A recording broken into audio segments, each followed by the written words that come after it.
Introduce yourself, Rob. My name's Rob. I'm from Birmingham, and I am the owner of the wonderful Entertainment World. Why did you get into collectibles? So I don't think there was a conscious sort of a light bulb moment. I've always been interested in records and film. I've worked in record shops in the past. I've had a video library in Spain, which is quite a weird one, where I actually hired videos out in Spain. And I had the opportunity of taking over this shop some years ago, nearly 20 years ago. It was a DVD shop and did sell a few games, but straight from the get-go I decided to go retrospectively, go backwards, not only forwards. So when I started doing the retro games, it wasn't really a thing. It was kind of like just old stuff that people didn't want. It's developed now into very much a market and a trend, but without trying to sort of big myself up too much, I jumped on it before it was such a thing. So it was a relatively unusual thing to do at the time. I decided to go backwards with games. I've always been interested in old films, always been interested in records, so I embraced the old but embraced the new as well. So that was the idea of the shop. What's the coolest thing about what you do? The coolest thing about what I do, I'd say, well, I'm going to split it up into a couple of little things. I'd say the people that I meet, that has got to be the coolest thing, because I meet people with a lot of passion and also their knowledge. So I'd say I'm a jack of all trades on retro stuff. So I know quite a bit about records, I know quite a bit about toys, I know quite a bit about comics, but it's wonderful to meet people that know loads about their specific subject. So I love it because it increases my knowledge, it's interesting, and it's just, I am a bit of a people person, so I enjoy the banter of talking about things that I'm interested in, and obviously the passion that they push back onto me is fantastic. What's hot in collectibles at the moment? Hot, I'd say trends are always dictated to by whatever is being regurgitated, lovely word for it today, regurgitated at any given time. So for instance, at the moment there's a new Spider-Man game coming out this Friday, so it will enhance the Spider-Man stock, so we will start to do promotions on Spider-Man, but it's normally that sort of wheel of retro. It goes round and round and round, and I think it's whatever studios and such like decide to latch onto again, that ignites people's interest in that new genre or subject. Do you think the superhero trend in film and TV is starting to peter out, or do you think it will stay strong going forward? I think that saturation point was reached probably 18 months ago with the movies. I'm a big fan of Marvel and DC movies. I genuinely do like them. They get my ticket money. I'm at the cinema watching them. But of course, I think you can have too much of a good thing. So I think that we've reached saturation point, which will mean that there will be a slight ease off on the acceleration of all that sort of DC and Marvel stuff. But I think that it's kind of set a trend where we've got new fans that are really into it. So I think that although we're going to have a slowdown, I think that it's going to be it's going to keep going in its own organic way. What do you think of Star Wars, and do you think with the Ahsoka series that's really hyped things up again for Star Wars and some new films? Yeah, I do actually, because my son is a big Star Wars fan. I am a fan. I mean, I was at the 1970s film to watch the first incarnation of the film. I loved it. Ahsoka, talking about that, it's canon. It's canon to the storyline, but wasn't used in the actual films. So I think that it's clarified some points. It's going to get a bit geeky now, but it's clarified some points on the Star Wars timeline, and hence I think it's ignited people who are into it from the get-go, and also newer people, and also the Star Wars. On Disney Plus, the shows have been absolutely fantastic.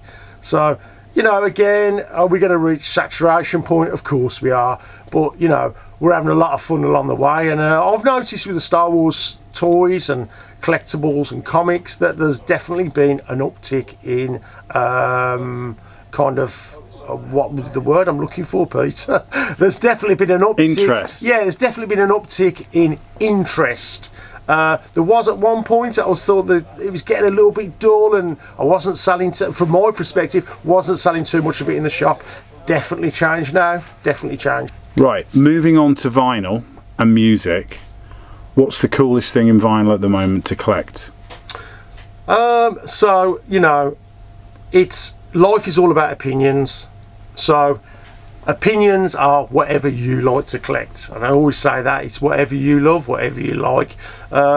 You can always be clever and collect things which are monetary wise going to be earn you money, and you know, and some people go down that path. I do sometimes. I buy records because I know that they're going to be down the line, they're going to be very collectible. New music wise, I like to listen to new music, so but I'm not really on the pulse of what artists are coming out, but I know that like sort of acts like Depeche Mode, they're always going to be very collectible, going to have a massive collectability base.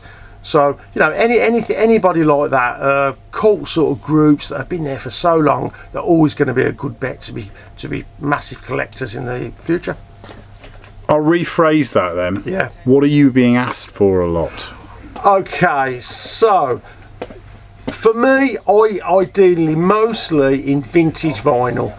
So for me, I mostly ask for your usual suspects. So your Pink Floyds, your Led Zeppelins, your Rolling Stones, your Beatles, and there's also genres that are really, really strong and popular. Punk rock, reggae. I think anything that's got a cult sort of following, and also quite obvious, but it's a law of supply and demand. Now, a lot of groups that didn't sell in massive volumes but have got a great deal of kudos, they're the ones to go after, because it's all right having your ABBA and stuff like that, you know, nothing wrong with ABBA, but it's groups that have got kudos but didn't sell in big volumes. They're the ones that really are hard to get hold of. They're the ones that people are looking for. Being based in Birmingham and the musical heritage that it's got, I bet you've got stock of a lot of the bands that came out of Birmingham. Yeah, indeed. Yeah, because the bands were popular in Birmingham, they were bought in higher volumes in Birmingham. So I have got a stock, and luckily so, stocks of Black Sabbath, Led Zeppelin, UB40 are massively popular. Reggae is a big thing in Birmingham, and also another thing, we're very close to Coventry, and Birmingham had that association with two-tone, so you got the likes of Specials, The Beat, Selector. We get a lot of those types of records coming through. I'm very lucky to do so as well, because I particularly like all those groups I just mentioned. Right, Rob, what have you had in recently that's really cool? Okay, recently it's quite a weird one really. I've been getting a lot of videotapes in. Many moons ago, I used to have a very large VHS department in the shop. I loved it because I was from that era. I used to go into a local video shop, look around the shelves. I used to spend more time looking for the video than I did actually watching the film. In fact, on some of the films, I think the cover was better than the actual movie.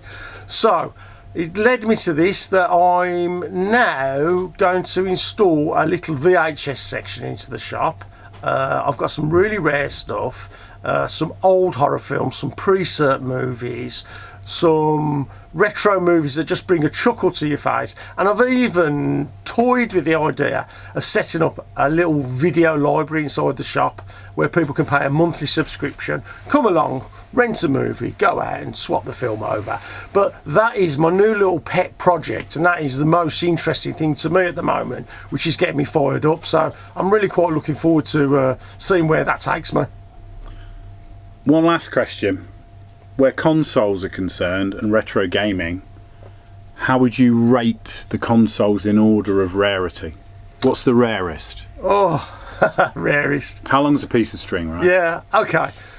So rarity, It's a funny thing with consoles. Sometimes you can get some really rare consoles that, monetary wise, don't really stack up to a great deal of value. I would say you've got things like the Jaguar, things that are, I say, glorious failures. So it's normally the things that didn't take off, like the Virtual Boy. That's a prime example. It's a fantastic looking bit of kit, but commercially failed totally. But now it's becoming, well, now it's collectible.